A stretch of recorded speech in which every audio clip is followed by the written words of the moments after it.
Profesor Román Ortiz, muy buenos días. Hola, buenos días. ¿Cómo está, doctor Londoño? Muy bien, profesor. Recuerde que en nuestra última entrevista al final dijimos que le íbamos a pedir el favor de que nos contara qué está pasando en Mosul. En Mosul se está librando la última gran batalla entre los extremistas islámicos y las fuerzas de Irak apoyadas por los Estados Unidos, pero pasa y pasa y pasa el tiempo y miles de civiles están rehenes en la mitad de esa batalla. ¿Cómo se está desenvolviendo ella? ¿Cuáles son sus perspectivas? ¿Qué va a pasar en Mosul? ¿Y cuándo? Bueno, tal vez preguntas imposibles de adivinar, pero alguna cosa podrá anticipar una persona tan bien informada como usted, profesor Ortiz. Adelante. Muchas gracias, doctor Londoño. Mire, es cierto, es claro que en Mosul se está dando de alguna manera una de las batallas decisivas de la campaña contra el Estado Islámico, ¿verdad? Lo que está pasando en términos operacionales en Mosul es de alguna manera, yo diría que casi un vistazo a lo que va a ser el futuro de la guerra, no solamente en Oriente Medio, sino en otros lugares. Estamos hablando de una operación que se está desarrollando en una ciudad de unas dimensiones importantes. Mosul tenía más de 1 millón de habitantes antes de la llegada del Estado Islámico, y las tropas que están tomando parte en la operación, que son básicamente tropas del ejército, de las fuerzas de seguridad iraquíes, más un componente de las fuerzas regionales kurdas, con el apoyo muy importante de los Estados Unidos, están enfrentándose a las dificultades que representa combatir en un entorno urbano. Solamente para darles una idea a los oyentes de cómo están las cosas en este momento, la ciudad está partida por un río, la parte de alguna manera oriental de la ciudad ya está en manos del gobierno iraquí, los puentes que cruzan el río también, el Estado Islámico todavía conserva la parte occidental de la ciudad, y es ahí donde se está desarrollando ahora el grueso de las operaciones. Hubo un anuncio inicial cuando comenzó la campaña, y eso fue algo así como hace unos 8 meses, en los cuales la administración Obama anunció que el Estado Islámico iba a ser expulsado de Mosul en aproximadamente 3 meses. Claramente esto no ha sucedido, y no ha sucedido por varias razones. Primero, porque combatir en una ciudad es extraordinariamente difícil. Estamos hablando de unas operaciones que se desarrollan en un entorno donde la visibilidad es muy limitada por los edificios, donde además las acciones militares se desarrollan en 3 dimensiones, ¿verdad? Es decir, no solamente ancho y alto, sino además ancho y largo, sino también alto, en la medida en que los edificios tienen distintas alturas, y el Estado Islámico está haciendo uso de todos los recursos que tiene, está utilizando centenares de carros bomba para frenar a las unidades del ejército iraquí, está utilizando también con bastante frecuencia pequeños drones, pequeños aviones no tripulados hechos de manera hechiza y cargados de explosivos, y eso está ralentizando la marcha de las operaciones de una manera muy significativa. Por otra parte, además, a diferencia de las operaciones contra el Estado Islámico que se han hecho en otras ocasiones, esta vez el Estado Islámico o los combatientes del Estado Islámico no tienen a dónde irse, porque la ciudad está cercada, está, digamos, rodeada por un anillo de las fuerzas de seguridad iraquíes, lo cual quiere decir que lo que estamos viendo es una batalla de aniquilamiento.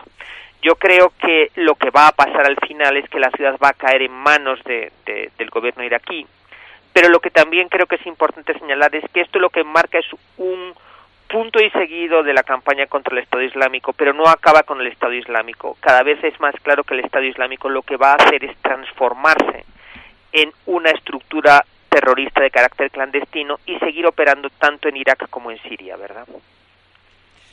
Bueno, y a propósito, profesor, de manera que es imposible hacer un vaticinio de cuándo se producirá ese desenlace final. ¿Cuántos se sabe? ¿Hay alguna cifra siquiera aproximada de cuántos civiles son rehenes del Estado Islámico en Mosul? Es difícil porque ha habido desplazamiento, muchos civiles han salido. En los últimos tiempos el Estado Islámico está haciendo un uso cada vez más frecuente de lo que se llama escudos humanos, es decir, utilizando los civiles para protegerse de los ataques aéreos, pero uno podría estar hablando de que en este momento, con ya la parte oriental de la ciudad completamente liberada, de lo que estaríamos hablando es de varias decenas de miles de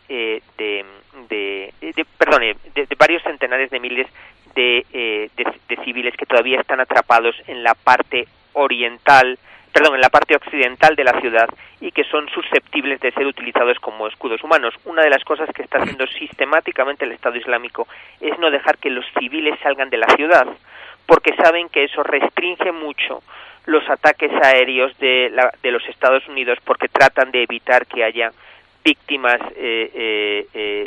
civiles. Entonces eso se convierte en una garantía de que van a recibir menos presión desde el aire.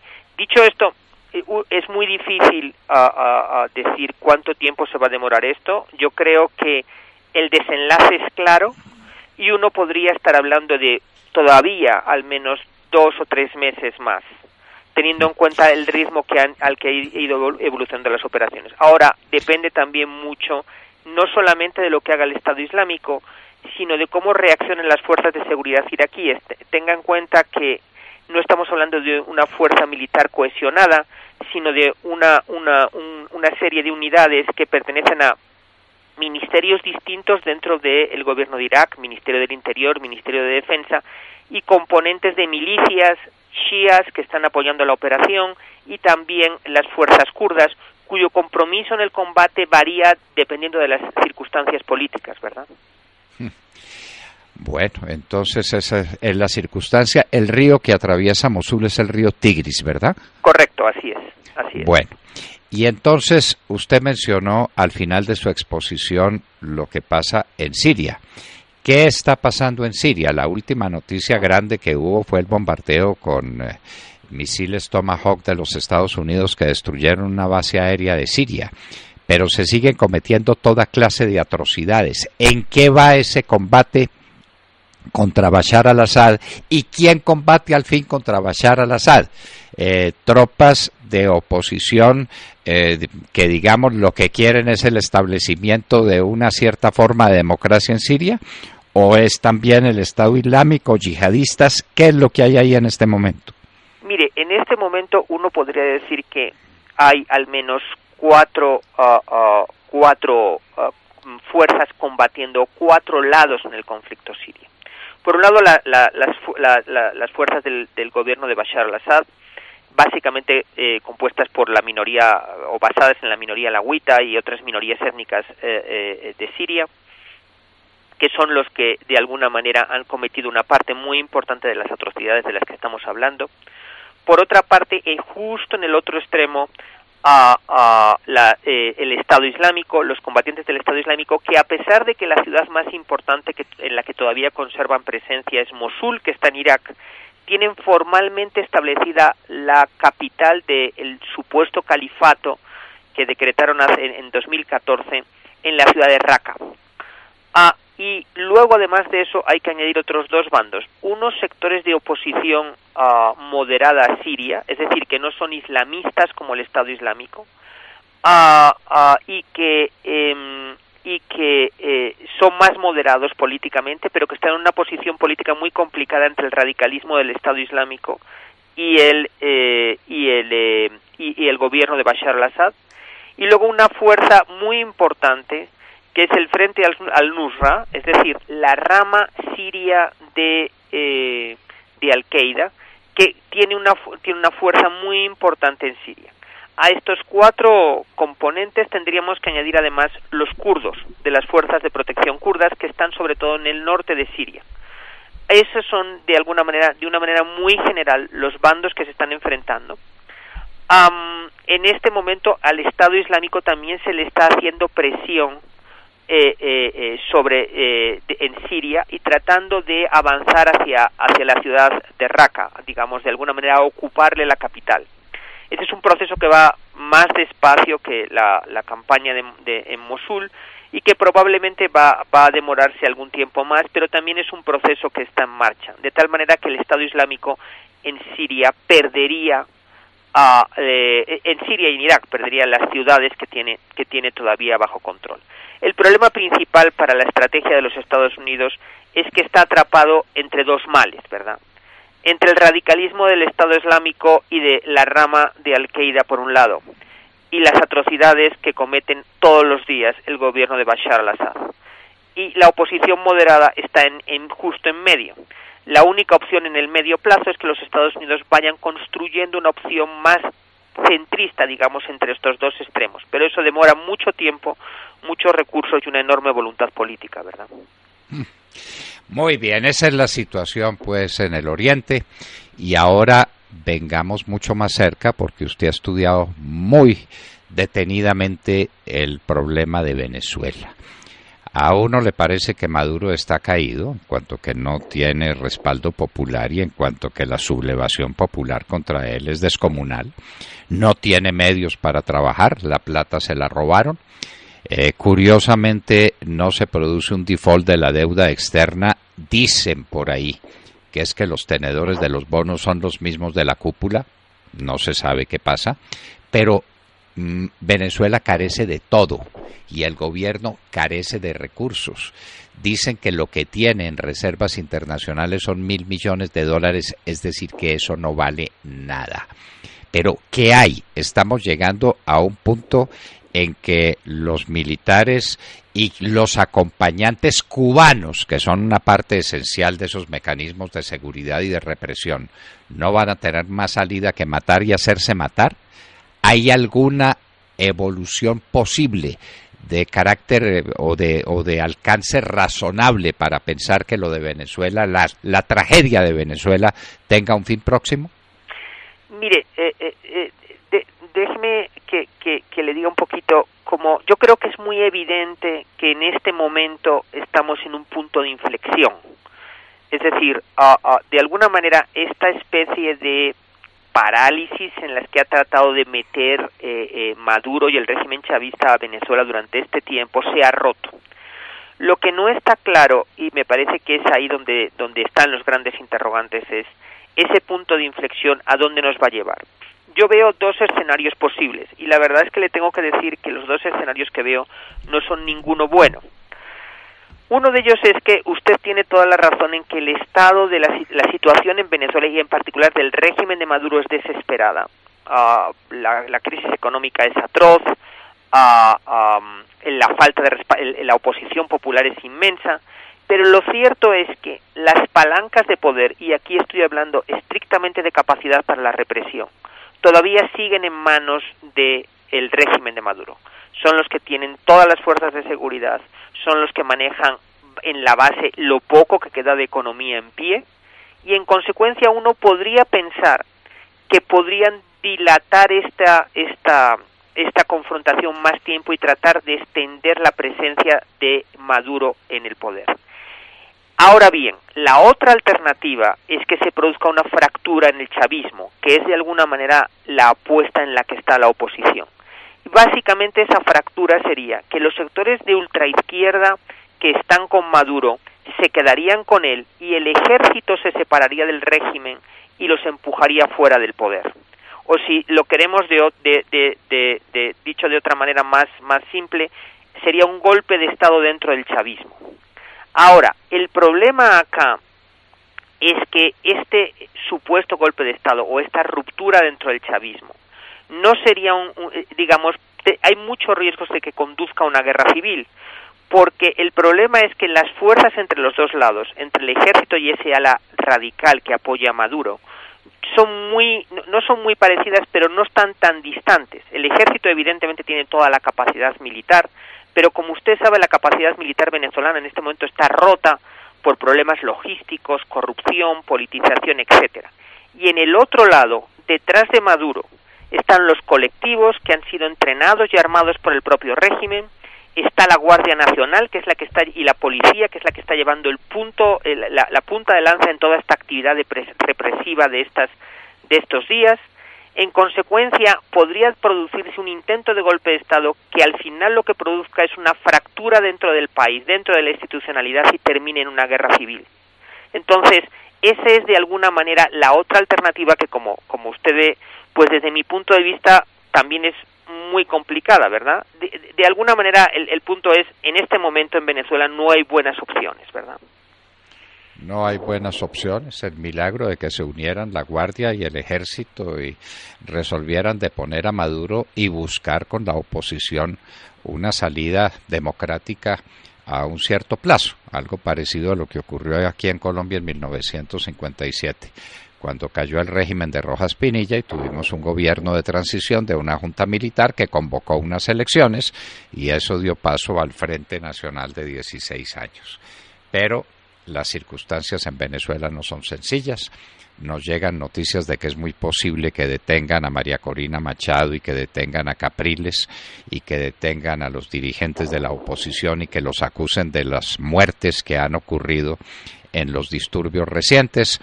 Y el Estado no tiene un dólar, no lo tiene. Y no puede importar la comida que necesite para que el pueblo sobreviva. El pueblo tiene hambre física, dramáticamente hambriento, el pueblo más rico probablemente de la tierra y con toda seguridad de América, porque las reservas internacionales de petróleo de Venezuela son gigantescas.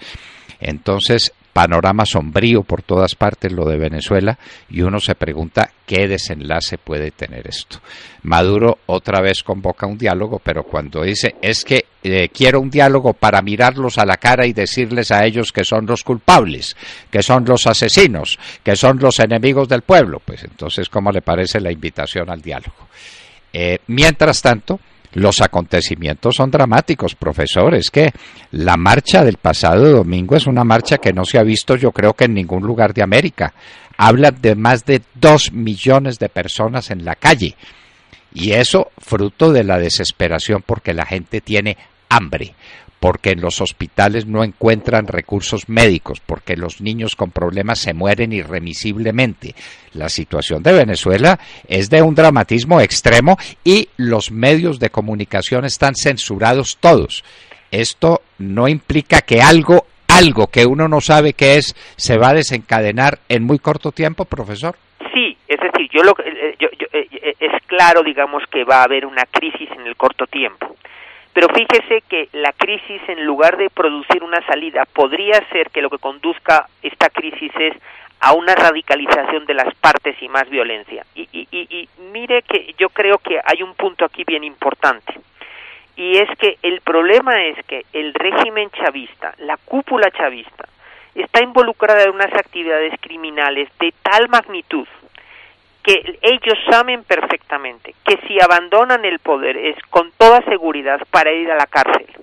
Y eso hace una diferencia muy grande con otros procesos, otras salidas a regímenes autoritarios que ha habido en América Latina. El problema es que tanto Maduro como Diosdado Cabello, como Jagua, como todos los que representan, todos los que están en la cúpula del Estado, están involucrados en corrupción, en actos de violencia, en narcóticos, y en consecuencia saben que su única manera de esquivar la cárcel es mantenerse en el poder. Fíjese que eso hace una diferencia muy grande, por poner un ejemplo con lo que pasó en Nicaragua en el año 90, ¿verdad? Cuando de alguna manera el sandinismo decidió abandonar el poder, pero tenía algunas garantías de que los líderes sandinistas no iban a pasar directamente a la cárcel. Aquí lo que hace que, digamos, de alguna manera este enfrentamiento sea de vaya caminando hacia un radicalismo extremo y mucha violencia, es que los que están en el poder saben que el único camino que tienen después de dejar el poder es la cárcel. Entonces, por eso yo creo que todavía van a tratar de escalar más y que la mejor expectativa para que terminen saliendo es que el propio el ejército de alguna manera sea el que termine rompiendo con el régimen y empujándoles fuera. El problema es que hay sectores del ejército que evidentemente también están involucrados en esos mismos crímenes, ¿verdad? Claro, o lo que pasó en Colombia en el año 57, donde el ejército no tenía ningún temor de ir a la cárcel, al contrario, permitió una transición, una bienaventurada transición con el destierro de Rojas Pinilla, que luego llegaría triunfador a Colombia. Bueno, vicisitudes de la política, pero en ese momento el ejército permitió el tránsito y durante un año tuvimos una junta militar de gobierno comandada por el general Gabriel París y se hizo un tránsito a la democracia sin violencia, sin muertos, más que 2 o 3 muchachos asesinados en las calles de Bogotá y que conmovieron con su sangre al continente entero, que es poco más o menos lo que está pasando en Venezuela, un país donde no hay salida, y entonces el ratón acorralado muerde, no hay salida, porque estos criminales no serían recibidos, yo creo que en ninguna parte del mundo. Uno se pone a pensar, profesor, ¿habría algún país del mundo que recibiría a estos criminales venezolanos, a los Diosdado Cabello y al mismo Nicolás Maduro y a los generales de la cúpula, la cúpula de los soles o el cartel de los soles? Pues yo creo que eso estaría bien difícil, entre otras cosas, porque además hay una lista los Estados Unidos tienen una lista en la que una lista negra en la que una parte muy importante de miembros del gobierno del régimen chavista están digamos condenados por haber cometido actos relativos a narcotráfico o violaciones de los derechos humanos. Entonces el costo político de recibir a estas personas sería bien complicado, ¿verdad? Entonces no hay mucha salida para ellos y eso es de alguna manera lo que hace que yo creo que vayamos a ver en Venezuela más violencia y más intentos del régimen de sobrevivir. Es muy interesante algunas de las cosas que están tratando de hacer, mientras, por ejemplo, resulta que, como usted decía muy bien, la economía venezolana está quebrada y los venezolanos están pasando física hambre. Se ha conocido hace poco que Citgo, la compañía petrolera venezolana con presencia en los Estados Unidos, contribuyó con $500,000 al acto de inauguración de la administración Trump. Este es un acto más, digamos, de los intentos que están haciendo desde el régimen chavista para conseguir, digamos, respaldo internacional allá donde pueden. Evidentemente, pues no tiene sentido porque la administración Trump y particularmente el canciller Tillerson ve el chavismo, digamos, como un régimen completamente dictatorial y además Tillerson, el secretario de Estado de los Estados Unidos, tiene una historia ya muy complicada con Venezuela de cuando era presidente de ExxonMobil. El régimen de Chávez confiscó básicamente una parte de los activos que tenía ExxonMobil en Venezuela, de tal manera que no tienen nada que hacer con la administración de los Estados Unidos, pero lo cierto es que están intentando comprar respaldo internacional y qué duda cabe que todavía les queda por lo menos el respaldo de Rusia, el de Cuba y el de China, que ha invertido, que tiene una deuda con Venezuela de $50,000 millones y su única esperanza de que se la paguen es que Maduro continúe en el poder, ¿verdad? Mandándoles petróleo y mandando petróleo a Cuba, cuando la gente en Venezuela se muere literalmente de hambre y de necesidades. ¡Qué horror! Profesor Román Ortiz, muchísimas gracias por estar con nosotros y darnos luces sobre esto que está pasando en el Oriente y sobre esto otro que está pasando aquí en nuestra vecina, nuestra hermana, nuestra fraterna Venezuela, la de todos nuestros amores, de toda nuestra de nuestra cercanía espiritual desde el comienzo de los tiempos en nuestra vida republicana. Muchísimas gracias, profesor.